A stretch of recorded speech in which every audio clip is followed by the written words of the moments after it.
Bonjour à tous, je suis Samy de l'Académie WS. Aujourd'hui, je vais vous apprendre tout ce dont vous avez besoin de savoir pour styliser vos pages en CSS3. Et vous me connaissez, sans blabla. Mais avant d'aller plus loin, revenons quelques instants sur le langage que l'on ne saurait utiliser sans le célèbre HTML5. Le CSS, Cascading Style Sheets en anglais, feuille de style en cascade en français, est un langage informatique qui permet de gérer la présentation d'une page web sur Internet. Il a été créé par la W3C dans les années 1990 et est totalement aujourd'hui pris en charge par les navigateurs récents depuis les années 2000.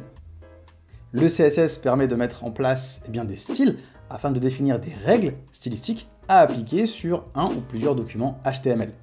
Ces règles portent par exemple sur le positionnement des éléments, ça peut être l'alignement, les polices de caractères, par exemple également styliser les couleurs, les marges internes externes, les espacements, les bordures ou encore les images de fond, etc. etc. Le but du CSS est de séparer finalement la structure d'un document HTML et sa présentation. Alors ce langage a plusieurs avantages, par exemple déjà avec CSS, on peut par exemple définir un ensemble de règles stylistiques communes à toutes les pages d'un site internet par exemple. Alors pourquoi est-ce que c'est intéressant? Parce que cela va nous faciliter la modification de la présentation d'un site entier. CSS permet aussi de définir des règles différentes pour chaque support d'affichage, un navigateur classique par exemple, une télévision, un support mobile ou encore un lecteur braille. Ce qui permet ainsi d'améliorer ce que l'on appelle l'accessibilité numérique des documents web. De plus, CSS ajoute des fonctionnalités nouvelles par rapport au HTML, au point de vue du style évidemment.